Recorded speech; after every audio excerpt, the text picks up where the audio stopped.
Hello friends, मैं हूं doctor Sunil हदगेल, शिशु रोग विशेषज्ञ। आज हम बात करेंगे एक बहुत इंपॉर्टेंट टॉपिक पे, वो है नेबुलाइजेशन। आपने अधिकांश लोगों ने ये सुना होगा कि बच्चे को सर्दी खांसी थी या निमोनिया था या सांस में तकलीफ होती है तो क्लिनिक पे या हॉस्पिटलाइजेशन के दौरान डॉक्टर्स द्वारा उसे नेबुलाइजेशन के लिए कहा गया, जो दिन में 2 बार से लेके दिन में 6 से 8 बार तक भी दिया जा सकता है, बीमारी की गंभीरता के अनुसार। कई बार ऐसा होता है कि पेरेंट्स, जैसे मान लीजिए डॉक्टर ने कहा 2 बार नेबुलाइजेशन सुबह शाम देना है, 3 बार देना है, तो पेरेंट्स के लिए फिजिबल नहीं होता कि वो क्लिनिक पे इतने फ्रीक्वेंटली विजिट कर पाएँ। तो उनको ये भी एडवाइस दिया जाता है कि वो नेबुलाइजेशन के लिए सीख लें और घर पे भी उसको सेफ तरीके से नेबुलाइजेशन बच्चे को कर सकते हैं।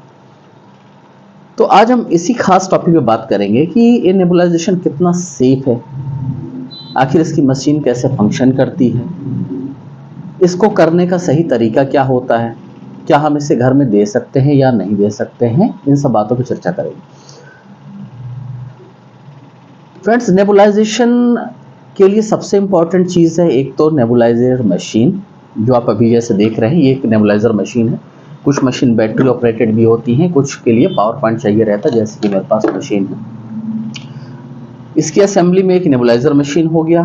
दूसरा हो गया, ये जो है आप ट्यूबिंग देख रहे हैं, एक ट्यूब रहती है जिसके द्वारा इस नेबुलाइजर से जो एयर निकलती है वो इस नेबुलाइजर चैम्बर में, ये जो है नेबुलाइजर चैम्बर है जिसमें मेडिसिन डाली जाती है, इससे एयर निकलती है, वो नेबुलाइजर चैम्बर में जाती है। इसके अंदर जो भी लिक्विड डाला जाता है, जो मेडिसिन डॉक्टर द्वारा एडवाइस की जाती है बच्चों की बीमारी के अनुसार, उसको कफ है या स्पाज्म है या उसको निमोनिया है या हाइपर रिएक्टिव एयरवे डिजीज़ है, उसके हिसाब से डॉक्टर्स द्वारा जो भी मेडिसिन जितनी मात्रा में एडवाइस की जाती है वो उसके अंदर डाली जाती है और उसका ये फ्यूम बनता है, मिस्ट बनता है, और मिस्ट इससे बाहर निकलती है। जो आउटलेट आप देख रहे हैं उसमें ये मास्क जो रहता है वो बेबी के साइज पे डिपेंड करता है। जैसे छोटे बच्चों का मास्क है, इससे बड़े बच्चों के लिए इससे बड़ा मास्क चाहिए और एडल्ट्स के लिए सबसे बड़े साइज का मास्क लगता है।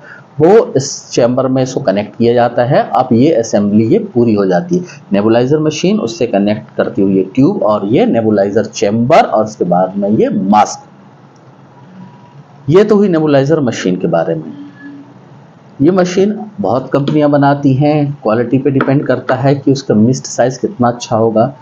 मशीन लेते समय ज़रूर ध्यान रखें उसके मिस्ट की क्वालिटी कैसी है। जितने छोटे मिस्ट बनेंगे उतना जाहिर है कि उतना आसानी से वो फेफड़ों के आखिरी हिस्से तक आसानी से पहुंच पाएंगे। तो जो मशीन अच्छा मिस्ट बनाती है, बहुत ही फाइन मिस्ट बनाती है, वो ज़्यादा अच्छी मशीन कहलाती है।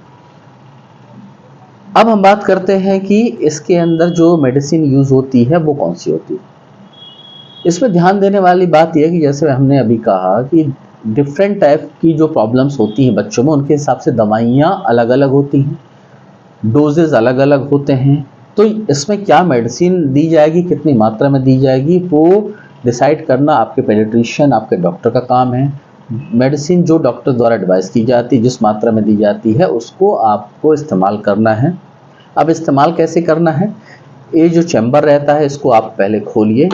यूजुअली जो दवाइयाँ एडवाइस की जाती हैं उसकी मात्रा मिनिमम 2 to 3 ml होती है, जिसको आप सिरिंज के द्वारा लाइक दिस, ऐसी कुछ मेडिसिन एम्प्यूल्स होते हैं, आप इसको सिरिंज में भरते हैं और उसके बाद में सिरिंज से भरने के बाद आप इसमें डालते हैं। डालने के बाद इसको आप बिल्कुल फिक्स यूँ रोटेट करके इसको फिक्स कर लेते हैं और फिक्स करने के बाद में जब ये पावर प्लग आप इसको ऑन करते हैं तो इससे फ्यूम बनना चालू हो जाता है। ये जो आउटलेट है, ये फेस मास्क है, ये बच्चे के मुंह पे इसको रखा जाता है। कोशिश करें ये माउथ और नोज दोनों को कवर करें, तभी ये ज़्यादा इफेक्टिव होता है। अधिकतर बच्चे नोज ब्रीदर्स होते हैं, कुछ माउथ ब्रीदर्स भी होते हैं, तो उनके लिए जो है दोनों माउथ और नोज कवर करके रखना बहुत आवश्यक है, तभी ये फ्यूम अधिकतर जो है बच्चे के माउथ के थ्रू लंग्स में जाती है। ये लिक्विड सॉल्यूशन खत्म होने में लगभग 10 मिनट के आसपास का समय लगता है, क्योंकि 2 to 3 ml मिनिमम इसमें लिक्विड रहता है। तो नेबुलाइजेशन का जो समय है वो ये मान के चलिए 8 से 10 मिनट में बच्चे को नेबुलाइजेशन खत्म हो जाना चाहिए। अगर वो 5 मिनट आप कराते हैं तो भी सही नहीं है। अगर आपको लगता है मशीन की लिक्विड ख़त्म होने में कई बार आधे घंटे लग जा रहे हैं, इसका मतलब है मशीन में प्रॉब्लम है। आप मशीन को एक बार फिर से टेक्नीशियन द्वारा चेकअप करा लें या उसको रिप्लेस कर लें। अब बात आती है कि हमें नेबुलाइजेशन कराते समय बच्चे की पोजीशन क्या रखनी है। कई बार नेबुलाइजेशन कराते समय बच्चा बहुत क्राई करता रहता है, उसके पेरेंट्स ऐसे रखे रहते हैं, कई बार दूर रखे रहते हैं, कई बार आँख के पास रहता है, कई बार नीचे रहता है। तो ये मान के चलिए इफेक्टिव नेबुलाइजेशन नहीं है, इसमें वेस्टेज ऑफ मेडिसिन है, वेस्टेज ऑफ टाइम है और बच्चे को कोई फ़ायदा नहीं हुआ। आप ये कोशिश ज़रूर कर सकते हैं कि बच्चा जब सो रहा हो, स्लीपिंग कंडीशन में हो, तब आप उसको अगर नेबुलाइज कराते हैं तो बच्चे बहुत आसानी से ले लेते हैं। नेबुलाइजेशन कराते समय ये जो चैम्बर है ये वर्टिकल रहना चाहिए, इसलिए फेस मास्क फिट होने के लिए बच्चे के माउथ और नोज में बच्चे का सिर एटलीस्ट 45 डिग्री एंगल पे उठा के रखें, उसके बॉडी को सपोर्ट करके रखें, तब आप नेबुलाइजेशन ज़्यादा अच्छे से बच्चों करा सकते हैं। अगर आप बच्चे को लिटा के ऐसे पकड़ेंगे तो इसका मिस्ट अच्छे से नहीं बनेगा। आप समझ सकते हैं इस तरह से मिस्ट बच्चा लेटा हुआ है, मास्क उसको लगा हुआ है, तो मिस्ट अच्छे से नहीं बनेगा और बच्चे को उतना इफेक्टिव नेबुलाइजेशन नहीं होगा। आपको लगेगा आप नेबुलाइजेशन तो करा रहे हैं, फिर आप विजिट करेंगे डॉक्टर के पास में कि सर हम तो करा रहे हैं लेकिन बेनिफिट नहीं हो रहा है, तो ये फॉल्टी टेक्निक में आप अगर करते हैं तो जाहिर बच्चों को फ़ायदा हुआ नहीं और बीमारी बढ़ भी सकती है। तो अगर आप घर पे नेबुलाइजेशन कराते हैं अपने बच्चे को तो इन चीज़ों का बहुत ध्यान रखना पड़ेगा। अब अगर आपने नेबुलाइजेशन सीख लिया, अब उसके बाद आती है कि इस मशीन का रख रखाव कैसे करें। ईच नेबुलाइजेशन करने के बाद आपने नेबुलाइजेशन करा लिया, उसके बाद इस मशीन को अच्छे से स्पिरिट से इसके मास्क को आप क्लीन कर सकते हैं, इसके रिम को क्लीन करिए, इसके चैम्बर को आप खोल के सोप और वाटर से भी क्लीन कर सकते हैं, ये पूरा खुल जाता है, इसको अच्छे से क्लीन कर सकते हैं। ये जो इसका ट्यूब है, अगर लगता है कि आपने इसको क्लीन कर लिया, ये अंदर गीलापन रह गया, तो आप इसको बिना मेडिसिन के भी इसको थोड़ी देर के लिए चालू कर देंगे तो ये एयर ड्राई हो जाता है और ये बिल्कुल ट्यूब जो है वो क्लीन हो जाता है। फिर आप इसको फोल्ड करके डिटैच करके रख सकते हैं।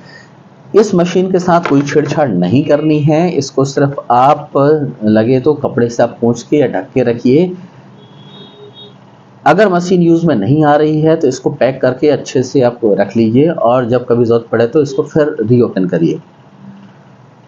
फ्रेंड्स, मुझे उम्मीद है कि ये वीडियो आपके लिए बहुत इन्फॉर्मेटिव होगा। बच्चों के लिए lower respiratory tract infection, pneumonia, cough होने में ये मशीन बहुत ही इफेक्टिव है। अगर आपके डॉक्टर द्वारा सलाह दी गई है तो आप इसको सही तरीके से इस्तेमाल कर पाएंगे, इसका मुझे पूर्ण विश्वास है। अगर ये वीडियो आपको पसंद आई हो तो मेरे इस वीडियो को लाइक ज़रूर करें, मेरे चैनल योर बेबी केयर को सब्सक्राइब करें और अपने दोस्तों के साथ इस वीडियो को शेयर करें। धन्यवाद।